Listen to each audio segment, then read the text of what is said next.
Saniona, det är ett bolag som har varit här i Göteborg och presenterat sig i år.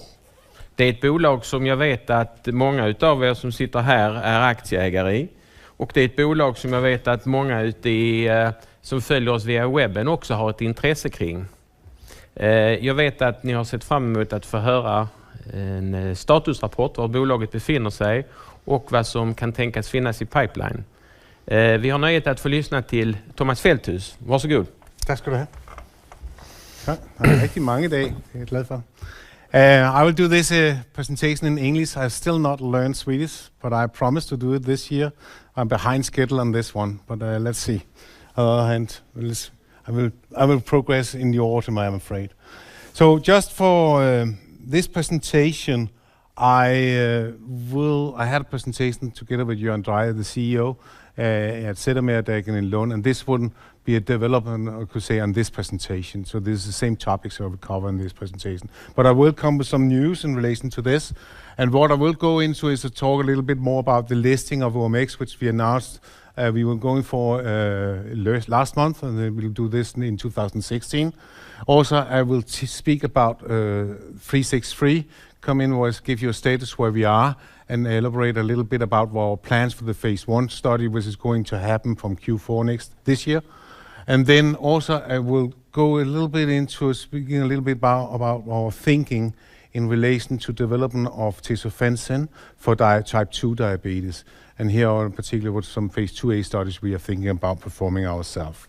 So this is what of the news will be. For those of you who have not heard about the company before, I'll just put this one on. I'd say that the company was established in 2012 based on an asset purchase out from a major biopharmaceutical company called NoSearch, which used to be one of the flagship biotech companies in Europe. We then listed the company at Aktietorget in 2014, and then now we are planning to take it to Nasdaq OMX in Stockholm in 2016. We have established this company as a company with a relatively low burn rate. We're still keeping the ambitions. And a low burn rate because a significant part of the operation is financed through partnerships. We have now a market cap a little more than 400 million crowns, so $40 million, $45-50 million. And we think that which is still relatively modest, we think we can create significant value for the shareholders in the coming 1 to 2 years, and this is why we also now see that we will be appeal for a different segment, and therefore we are going for Stockholm OMX in next year. When we're looking at partnerships, we have 2 partnerships today, one with Pfizer and one with Biogen and Atlas Vector, actually through a spin-out we have in Boston. And then we have a pipeline of 16 programs, of which 3 to 4 are clinical assets, and then you can say 14 to 15 of those, must be 12 to 13 of those are preclinical assets. There's been invested quite a lot of money in these programs by NoSearch and its partners over the years. More than $200 to $300 million has gone into these programs over time. We listed the company last year, and we have in the last 18 months have a significant number of milestones, which has led to a good news flow from the company. And I'm not going to take you through the whole list, just mention that in February we entered into agreement with Pfizer. The month after, Biogen and Atlas decided to invest $17 million in one of our programs through the spin-out. And then in April we listed the company raising 17 million Swedish at Aktietorget. And then we did this in order to take one program forward, one of our internal program forward in the clinics. And we already, the month later, we decided that this should be 363, which we now are taking into phase 1 this year.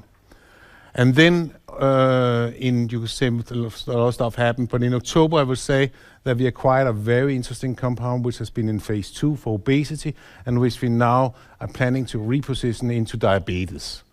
And then I'll come back to that. And then you can see the number of milestones reached, and then we had a right issue of 24 million crowns in January. And then during spring, I think we have had a very good tailwind in relation to number of shareholders coming in. So it increased from 700 to 1,500. The liquidity in stock has gone up, and I think we're getting on the map in Sweden now.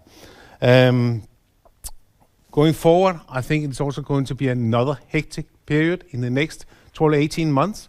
But on the corporate side, as we mentioned in the end of April, that we are going for listing at Nasdaq OMX. And there's a number of steps we need to take through. First one will be that we need to change to an international accounting standard. I think that this will be done for the Q2 report this year.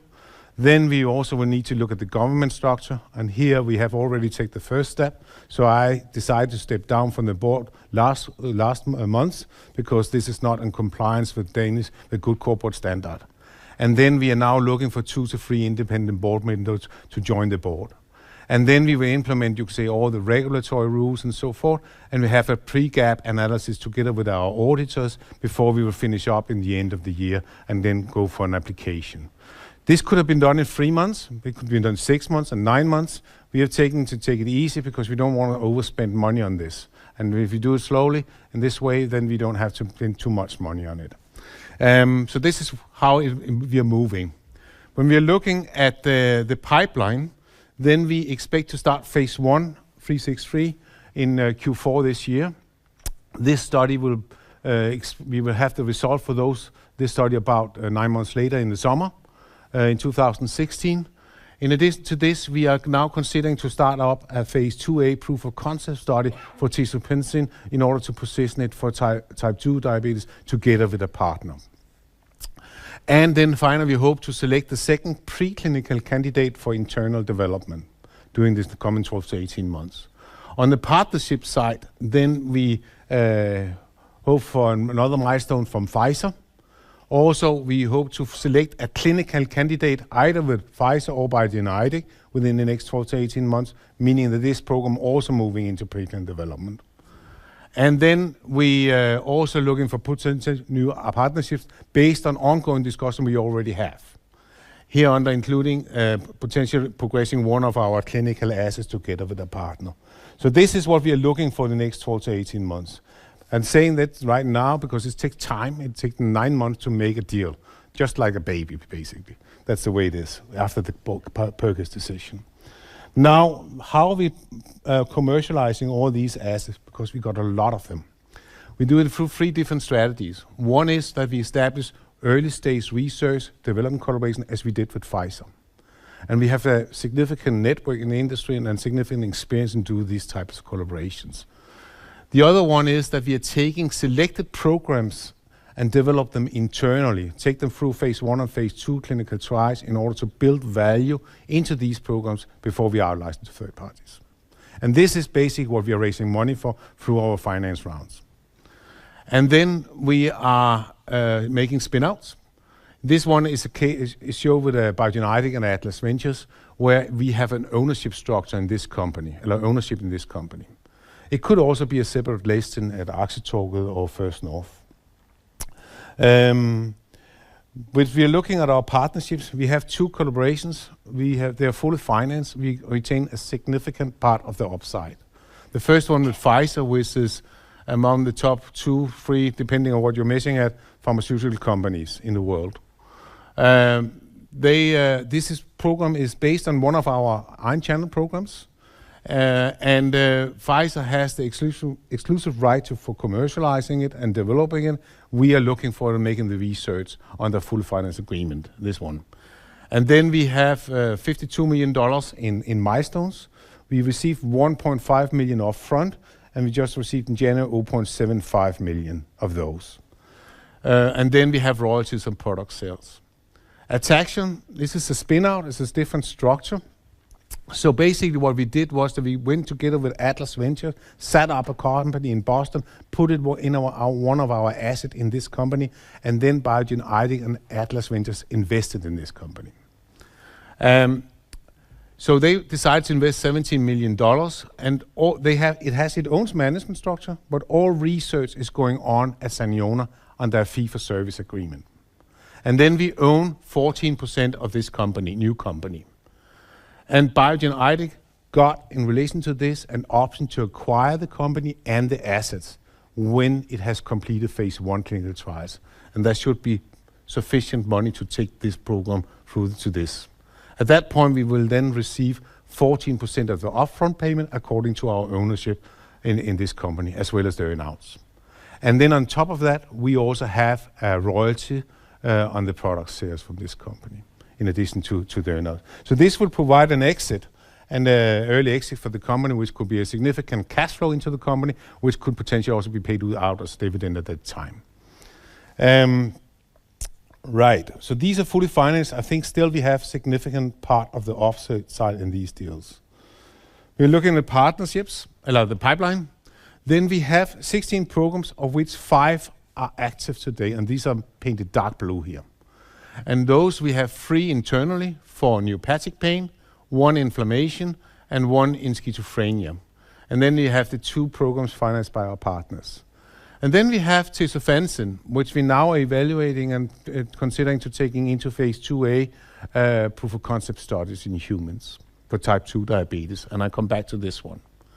And also then we are spending some resources on our early stage assets in order to mature them for partnering or for further internal development later. But not a lot, but enough to make people interested in them. Then we have 2 programs here, which actually are clinical programs. 788 has completed phase 1 for major depression disorders, and 761 is ready to start phase 1. We have the material, it has been through the preclinics, ready to start phase 1 for Alzheimer's diseases, cognitive disorders. We have taken the position saying these indications are right now too difficult for us to finance, so therefore we have submitted them available for partnering. I don't think that the market has taken these programs into the valuation of the company, nor when we are looking at TESOFENSINE.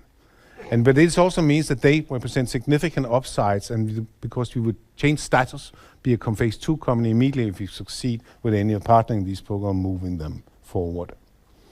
Yeah, I will now concentrate on the 2 top ones, TESOFENSINE and neuropathic pain. Neuropathic pain is a disease which there's about 10 million patients in the 7 major markets, and this is the 5 big European, US, and Japan when we say in 7 major markets. This generates in this area about $6 billion of sales of these products, despite they're not working very well and they come with severe side effects. Standard painkillers are not working in this indication. So people are getting anti-epileptic drugs and antidepressants, lykkepiller. And as mentioned, they're not working very well. 50% of the patient has no relief at all and are literally living in a hell. So there's a significant need for efficacy and less adverse effect in this indication. Our product, as opposed to the others, are designed for this indication. So what it does is that it go in and modulate 2 subtypes of ion channels which are found on nerves in the spinal cord. And these nerves function as a control center for the pain signaling from the spinal cord to the brain. And we are going in here and then modulate them to be more effective and get control over these pain signals. So that is what the product is supposed to do. We have patent protection until 2029. The current status is this, that we have finalized the dose range finding studies in rats and dogs, non-GLP dose range finding studies. We have performed the scale-off of the production process. We have produced the GLP tox batch, the technical batch, and which will be used for GLP tox studies in rats and dogs now from over the summer. And then we have performed, this is still ongoing, non-GLP tox studies. So we are in this industry, we are divided between non-GLP and GLP, and GLP is simply a quality measure where 2 people have to be involved in everything, and everything has to be written down, and it's very expensive and very slow. But this is the way things are when you're moving into humans, and you wait for this for the last minute. But right now this is going on, and things are moving well so far. There's no critical findings so far in this program. We now, next one step will be to have GLP tox studies and reporting. And then we will produce the GMP batch, which is the material which will be used in humans. And we expect to produce enough for both phase 1 and phase 2 trial in this batch. So we don't have any stop in the middle.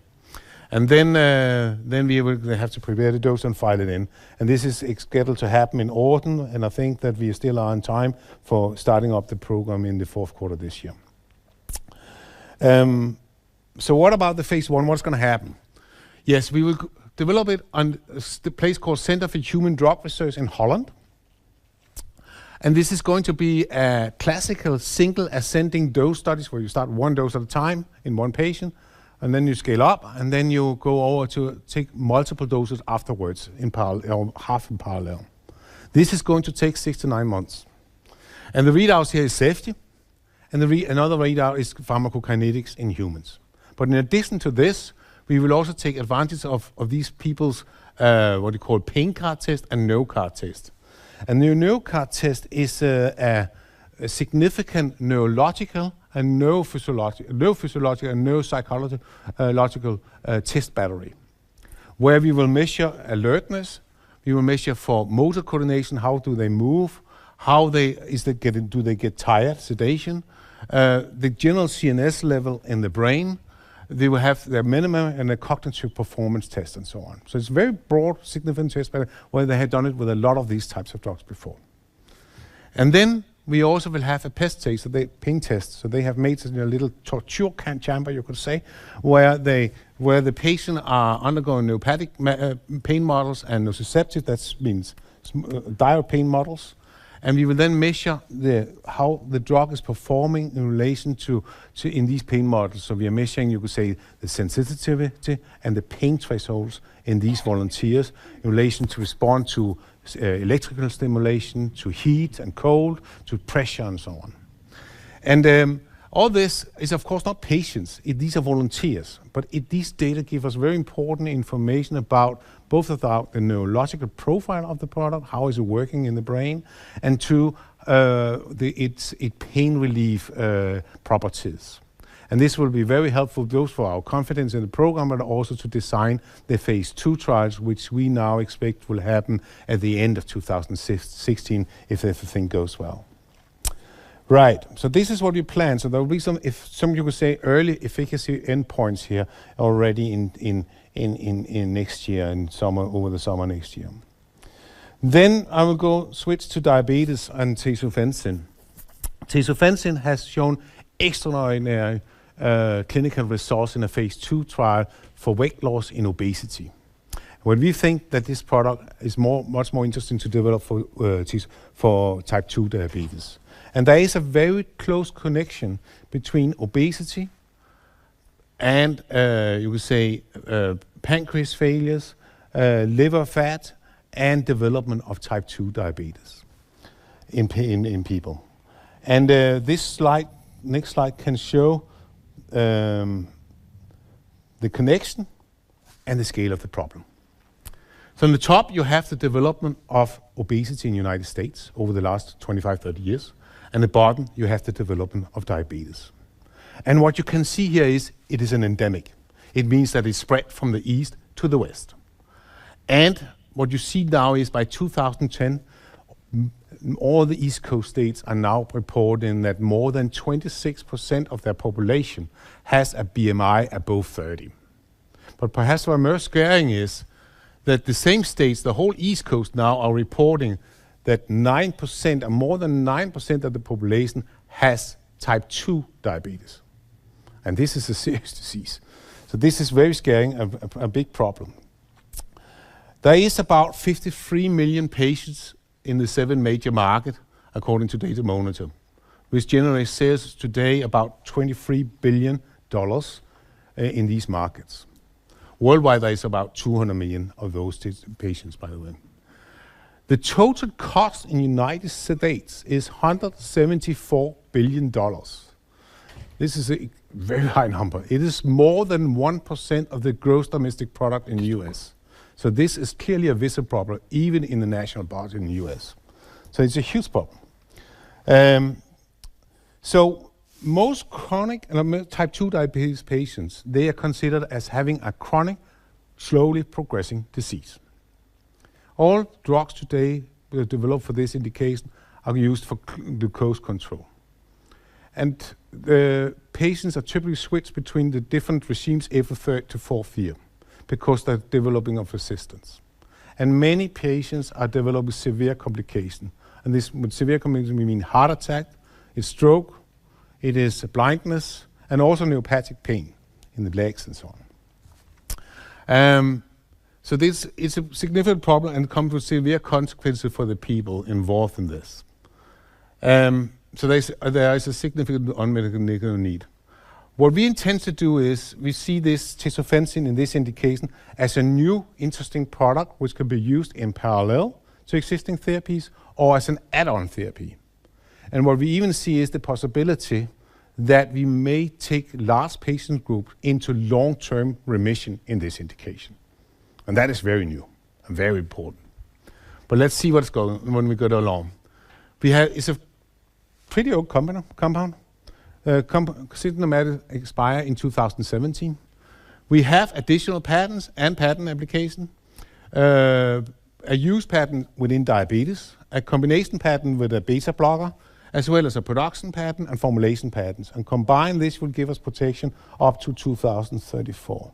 So based on these new patents, it's pretty well done. But there is a competitive patent is old. But this is not the product we're going to introduce. You need to remember. Now, what did the tesofensine shown in the clinic? This is the result from the obesity trial, phase 2 trial in humans. And the blue ones are the commercial products available on the market today. All those have been approved based on typical 1-year study, and this is the data you see here. What you see here is that already after 24 weeks, tesofensine, the people receiving 27 tesofensine had a higher weight loss than those receiving the other products after 1 year. This study was continued with what we call an open label study, crossover study, for another 24 weeks. And what we then saw was that the patient participating in this open label study had actually an average weight loss of 14 to 15%, or basically more than the double that any existing therapies on the market today. This is competitive for surgery, and this week it's very interesting. We'll come back to. It has been tested in a lot of patients in a lot of different trials, and it's basically been in more than 1,200 patients. So there's a full and clean tox package on this program. And these adverse effects are similar to placebo. However, we do see an increase in heart rate with about 8 beats per minute. And it doesn't come as a surprise to us because that is part of the mechanism. It set up your burn in the body. And it's not dangerous, but it represents a regulatory hurdle. And because we will then have to make very large cardiovascular studies over a very long time, and this is a challenge to finance this. What we then have shown is that we, in animal models, can blunt this cardiovascular effect, this increase in heart rate, by adding a beta blocker, and still maintain the high efficacy on weight loss with this product. And we have filed a patent on this invention. And this is the type of products we want to take forward. So it is well established that if you have a surplus of calorie intake, you will have a weight gain. And weight gain in the long term will lead to obesity. And a certain part of those will develop type 2 diabetes. The question is, can you normalize glucose level? Can you normalize insulin secretion from the pancreas? And can you reverse type 2 diabetes through weight loss? And the answer to these questions are yes, you can. Roy Taylor has made a very interesting review about this subject in 2013, where he went through 3 studies which are looking into this, and where you have made it. And one of them, a major one actually, I think it's this one from 2008, is actually performed here in Sweden, with large patient population undergoing gastric banding. And what he concluded when he walked through this is that type 2 diabetes is just a metabolic syndrome, and it's fully reversible. And very large patient population will go into long-term remission if they have a robust weight loss through a reduction in food consumption. The problem is that it probably needs to be 20%, and that is only possible by surgery in large population today. Saniona is probably the only company in the world who has a compound where you can expect a weight loss of this magnitude in large patient population. If you look at this slide, after 24 weeks, what you see here is that there is a significant left shift in weight loss, in the distribution of weight loss among these patients compared to placebo. And that 2 times 15, or more than 30% of the patient has a weight loss of more than 15%. And about 50% of the patient have a weight loss of more than 12% in this patient group. And this was just after 24 weeks. These numbers will be even higher when we are going from 24 to 48 weeks, where the average weight loss was increasing from 9 to 14%. So here we have a drug which actually can bring them up to 20%, and last patient will up to 20% weight loss, which is necessary in order to have long-term remission. Actually, these studies show that you will have glucose control already after 1 week, and pancreatic secretion will normalize after 8 weeks if you go on a strict diet. But if you have a long-term remission, then you need to lose a lot of weight because you need to get rid of your liver fat, and the last liver fat is difficult to remove. So that is what we know so far. What are we then doing? Well, it's clear this is extremely interesting thing. It's going to be very big if it works. Also even the standard in this industry. But we don't have to bring it to this level in order to have a $1 billion product in such a big market. And your first option to go for will be to take it through position as a first, second, or third line therapy, aligned with other therapies, or as an add-on therapy. We know from these studies made that it is possible to normalize the fasting plasma glucose level, and it's possible to normalize insulin secretion through weight loss. This is what is known now. And we can provide this. And this is also the key endpoint for any type, you could say, diabetic product entering the market. This is glucose control. Whereas you could say weight loss is seen as an added benefit, and with this product is able to provide both, we think. The next step is then, of course, to go through, because this is probably where we're going to start. The next step will be to see a game changer scenario where we can take patients through long-term remission, and that will be the potential upside for this program over time. Now, future development, what are we planning to do? We have established, you could say, we have recruited a number of scientific advisors as well as regulatory advisors to guide us on this. And we are now developing a solid plan for taking this program from an edge now onto the market. And we have already, you could say, a phase 1 clinical trial based on this combination, TESOFENSINE and metoprolol, because there has been a drug-drug interaction study between these two compounds in the past. So therefore, we could start phase 2. And what we are considering is to make a small phase 2 proof of concept study in man based on 3 arms, 1 with TESOFENSINE alone, 1 with the combination, and 1 with a placebo. In order to demonstrate that we can see efficacy, we can reduce the weight loss and still blunt the cardiovascular effects, just as we saw in animal models. We would like to prove that also in humans. On top of this, then we will also look for the usability in diabetes. So we have diabetes patients involved in this trial, and we will then look for, you could say, demonstrate that there is a reduction in selected fat deposits in these diabetics, as well as glycemic effects in these parameters in these patients. And this trial will then pave the way, we believe, for a larger phase 2B study and phase 3 studies together with a partner. So this is what we're considering right now. Financials. 1 minute. Okay, I'll skip this one. Just saying that we issued an annual report. It looks a little bit like this a few weeks ago, and there's written quite a lot about the company. You can pick it up at our website or at Aktietorget. This one, I'm just saying here that we introduced the company at 5 crowns per share. Then we raised at 7 crowns, and we can see there's a lot of things happening in the last quarter. And it's not only the share price came up, also liquidity came up, and that's very healthy for the company. And also number of shares has grown significant. So we're very optimistic about the future on this one. We are covered by Red Eye and Neurostock. Neurostock has the latest report. They're suggesting a share price above 80. So based on this, then there should still be room for improvement. If I'm looking a little bit, just take one of our products. Convergence could be serve as a benchmark for this product. Neuropathic pain product we are putting into phase 1 now. This company had a similar product. It was also based on ion channel as we are. Has just finished a small phase 2 program in Denmark, by the way. And United bought it for $675 million this year. And we could be there with our phase 1 program in 2.5 to 3 years from now. And this is just one of our products. And in presenterar, you could say a markup to 15 times our current share price or so.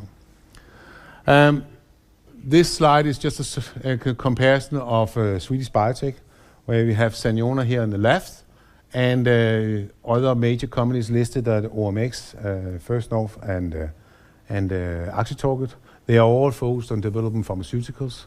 So their primary asset is their clinical or preclinical programs, as well as their partnerships. What you can see here is that many of the Swedish companies do not really have any partnerships. BioIn has sold their you could say antibody libraries 4 times to various companies, and then you could say apart from that, then we are leading the pack together with Active Biotech.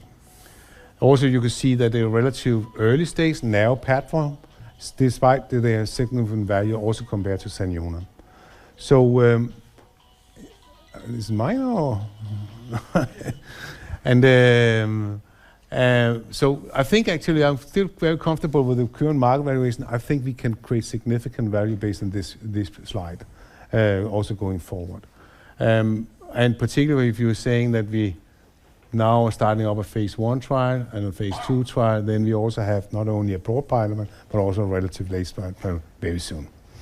Yeah, thank you. Tack så mycket, Thomas.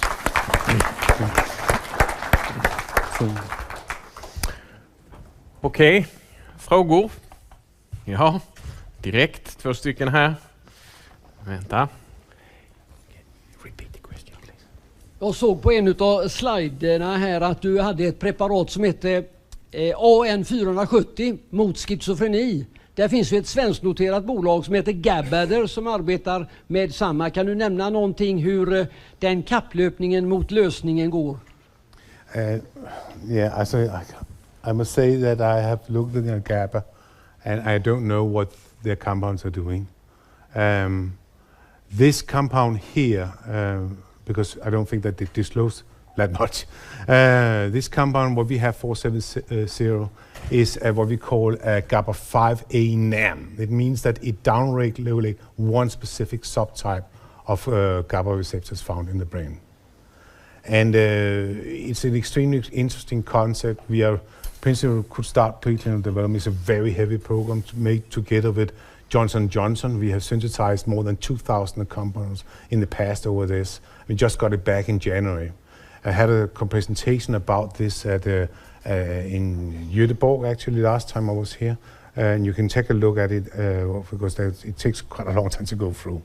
But this is an interesting program, and we think that our product, I don't know what they are doing. I simply don't know. GABA A5 is a very interesting target. It's a pretty hot target. Ross has something in phase 2. That's the only one we can see. Merck has something in the past. It didn't work. We know why. It was not effective enough, not potent enough, and it was not selective enough. And when we compared with our animal models, then ours are very strong. What we can see is that it has, it works both on psychosis, it means hallucination, which is quite surprising actually, but it's interesting. It also works on cognitive improvement in these patients, which is the key problem for many schizophrenic people. They can't function in daily work. They can't remember 5 minutes what happened 5 minutes ago. And that makes them completely dependent on other people. And if you can improve this will be very beneficial for the patients as well as the society. And there is no drugs available today which go in and improve the cognitive level in these patients group. Okay. Then we also see potentials in other areas. Depression is just coming out 3 weeks ago, a new article in one of the major newspapers showing that this target is interested in this area and potential also in depression, or in Alzheimer's. So it's a very broad area actually. Okej. Hej, jag har 2 frågor. Den första är den här läkemedlet mot obesity. Måste man fortsätta behandla efter behandlingsperioden eller är det livslång behandling eller hur funkar det? Räcker det med en behandling och sen är man klar eller måste man behandla? Yeah. Förstår du hur jag tänker? Yeah, I förstår. So what your question is whether it's something they will take the rest of their life, Yes. or we can go through. And this we cannot say for sure. So I'm sure that what I could imagine is they will go through a 1-year therapy, Okay. and then they will lose, say, 20 kilos or 20% weight loss, and then they will get out of diabetes. And of course, when you're taking away the treatment, then the craving for sugar and sweet may still come back, Yes. because people are in reality addicted Yes. to food when they are reaching that level. And this could come back, and then you may have to come back in again later. Yeah. When you saw the Swedish studies I referred to earlier, then this was patient going surgery or gastric banding, and therefore they cannot really switch back, of course. And they had, I think 70% of the patients in this study had a long-term remission, more than 10 years or so. I have another question. It's like your fields of therapeutic areas are quite widespread, from diabetes to obesity and to neuropathic pain and depression. How easy is it for you as a small company to cover all these therapeutic? Impossible. Yes. Impossible. Short, good answer. So you will depend. We will never be able to do this properly. Right. So that's why we are partnering.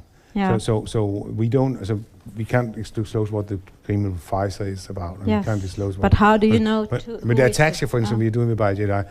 They will be specialists in this field and take it forward. So you when will we talk trust about our the internal specialist. programs, Yeah. then we're only doing the early stage development, and I think that until you have phase 1, phase 2, get a signal in phase 2, it's not that difficult. Then we can manage. Yeah, but There's I mean, more how to pressure do the right selection in the beginning will require some experience from the field, right? Sorry? When the selections you do in the projects early on will be very important for the end result, isn't it? And then you need some experience. And that's what I'm saying. I was stressing that we are taking selected programs forward ourselves, and not all. And I would say that a program like the problem we have with the 2 programs we put in the bottom, it is that we need to go through phase 2B before we can out-license anything. Either it's now or after 2B, and that is another $10 million down the road or something. And then there is some risk associated with these trials also. And so this is why we're not taking all programs. There's a part of financial risks associated issue as we see it right now. Then there may come some people in who know exactly what to do and are specialists in the field who are saying we can do it. That's fine with us. Okej, jag tror vi måste tacka Thomas där med en stor applåd.